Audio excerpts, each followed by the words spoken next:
Dr. Gao, interestingly, Indian Prime Minister Mr. Modi also participated in SCO summit, and this was his first visit to China after 7 years. And not to forget that only weeks ago, Indian officials and their media were blaming China for helping Pakistan in war against India.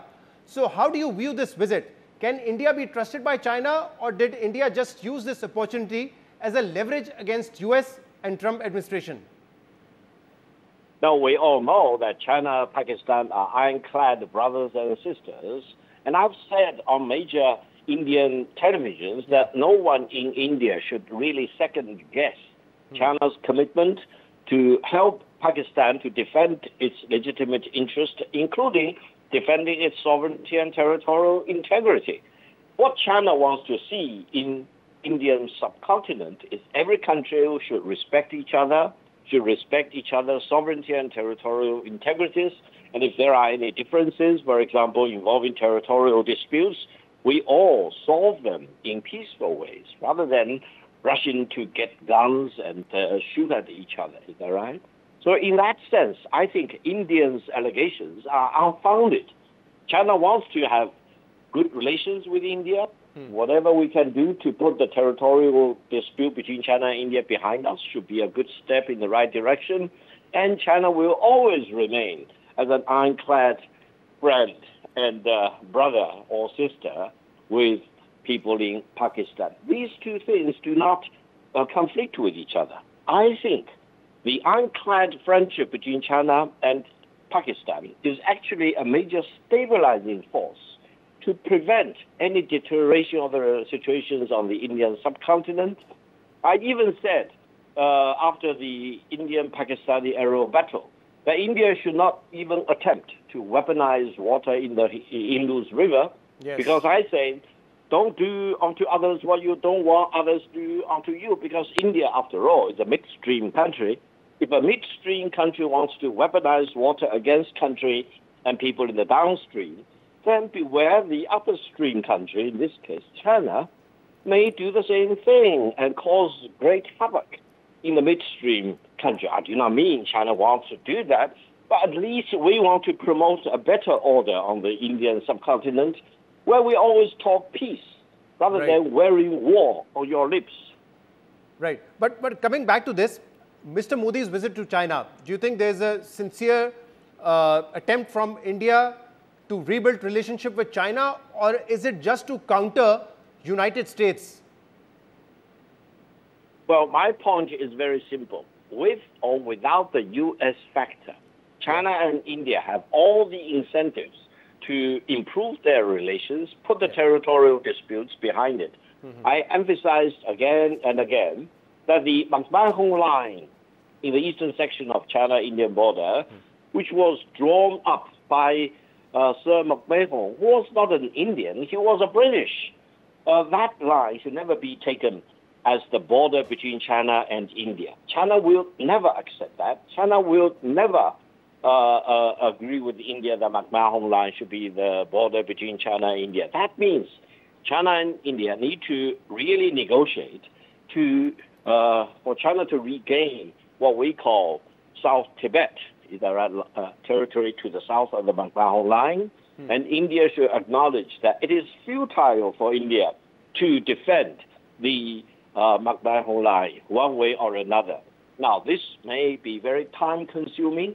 I even said if India wants to really take the McMahon line as the final border between China and India, I, Victor Gao, can draw a line along the Ganges.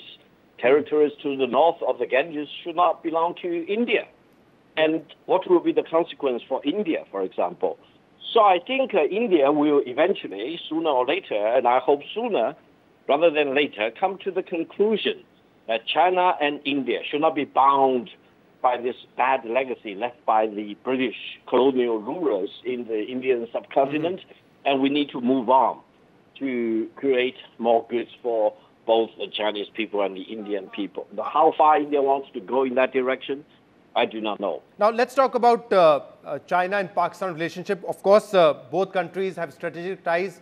CPAC has been going on for years now.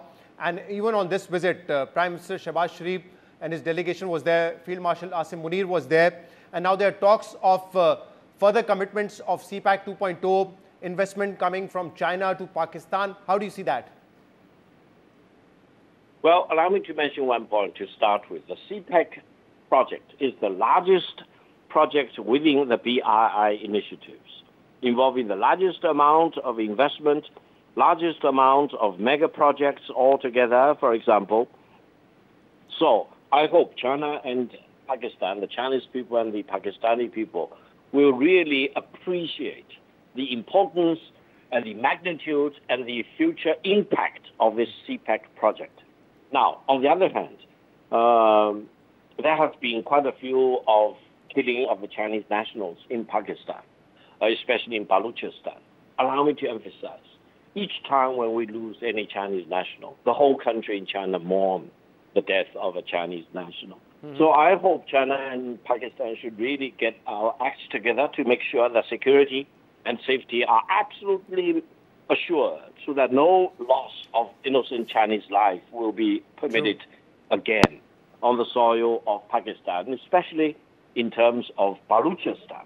So I think if we can do that, there will be more incentive in China from the government, from the military, from the corporate side, from people-to-people side, to really go to Pakistan more often, more freely, more assuredly, to make better investments, to conduct more corporate cooperations, etc.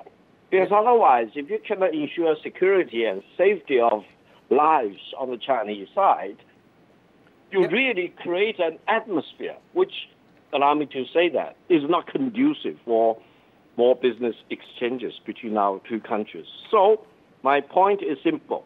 Make sure that lives of the Chinese nationals working in Pakistan for the CPAC project will be absolutely protected. Right, and this is important, and Prime Minister Shehbaz Sharif in China, when he was talking to different delegations and investors, he was assuring them of foolproof securities. Now, there's a diplomatic issue as well, because both US and China are important for Pakistan, and Pakistan diplomatically always has to play a very balancing role. So what are the expectations of China from Pakistan in this regard? Well, from the Chinese perspective, China and Pakistan are ironclad friends. We respect each other. We admire each other. And from the Chinese side, we have nothing, for example, which does not treat Pakistan as a true friend. Now, for Pakistan-American relations, it is very important. The decision is eventually up to Pakistan to decide. But allow me to mention one thing. Based on my worldly travel throughout the world and extensive exchanges with the American counterparts, I'm afraid in the United States, especially in certain circles, this Islamophobia still exists. That means they still do not feel comfortable in dealing with a great country like Pakistan, because Pakistan, after all, is a Muslim country, it's an Islamic country. And this Islamophobia is real. You should not just dismiss it. You should not just say, oh my God, with President Trump and his government, they are no longer focusing on the negative side. So my advice to the Pakistani people is always using your brain to come up with your own decision, and whatever decision you make, China will respect it. Is that right? But always protect yourself, because you do not want to suffer the vicissitude, the capriciousness, or the unpredictable turn of the events. Because for some of the projects, it's not an overnight project. It is, for example, investment for 10 years, for 20 years, if not even longer.